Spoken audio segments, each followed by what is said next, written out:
Hej och välkomna till Ninet. Det är jag som är Johan och idag ska vi kika på Asus ZenScreen. Det här är en portabel skärm som har en enda anslutning och det är en USB-C. Denna är ju tänkt att använda till exempel till din laptop om du skulle behöva en extra skärm när du är ute och reser. Då kan du då både strömföra den och få bildkälla ifrån en enda kabel.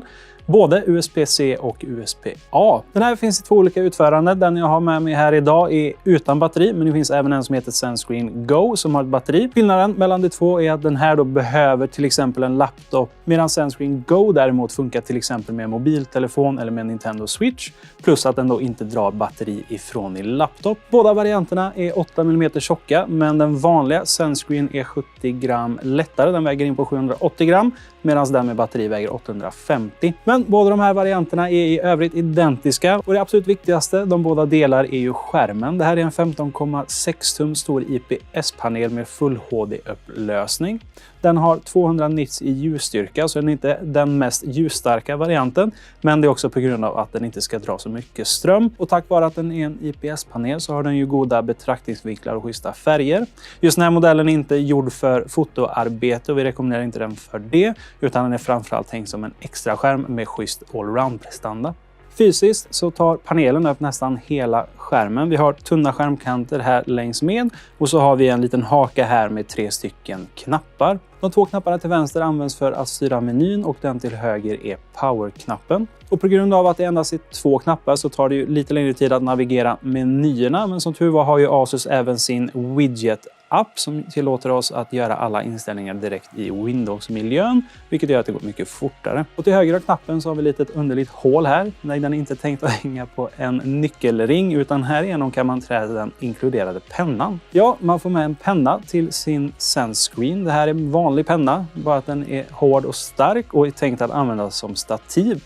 Så det är lite smidig, lite udda lösning, men den funkar både för porträttläge och för horisontellt läge. Och när du går från horisontellt till porträttläge så kommer den automatiskt känna av detta och vrida skärmen. Och på tal om stativ så ingår också ett magnetiskt skyddsfodral som kan användas som stativ. Den här fäster man helt magnetiskt, väldigt enkel att ta loss igen, men den sitter bra när man väl har pluppat dit den. Och sen så viker man bara till den då när man ska använda den som stativ. Även där använder den magneter under till så att den sitter bra och inte glider iväg. Den enda anslutningen vi har är som tidigare nämnt en USB-C och det ingår en USB-C till C-kabel på 1 meter. Men du får också med en adapter för USB-A.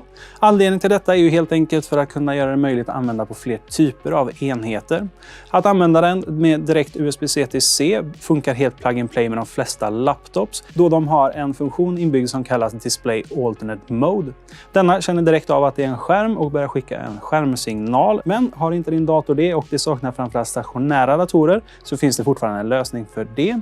Kallas DisplayLink och är en mjukvara, helt gratis program som du laddar ner via Asus hemsida. Denna gör det här till en virtuell skärm, en förlängning av ditt skrivbord, så det funkar precis som en vanlig skärm, men en stor skillnad är att det är mjukvaruaccelererat istället för hårdvaru. Med andra ord kommer man använda processorkraft istället för grafik, vilket kommer påverka batteritid om du sitter på en laptop.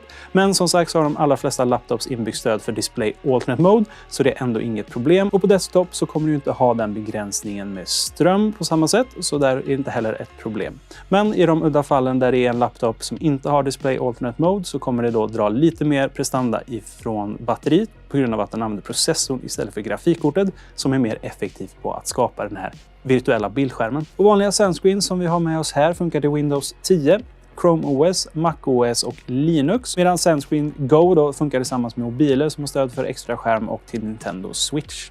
Men det får räcka för vår genomgång av Asus ZenScreen. En oerhört smidig portabel skärm som tack vare att den bara använder en endaste kabel kommer göra det väldigt mycket smidigare för dig som ofta är ute och jobbar på resande fot. Med ZenScreen får du en oerhört praktisk, slimmad och läcker extra skärm i ett väldigt trevligt format.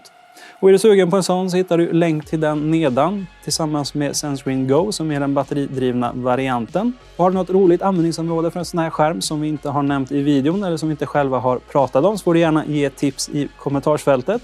För du kan säkert hitta på en massa roligt med en sån här skärm som kan drivas från distans med en enda kabel. Men nu så säger vi hej då. Jag är Johan på Ninet och vi ses i nästa video. Ha det gott tills dess.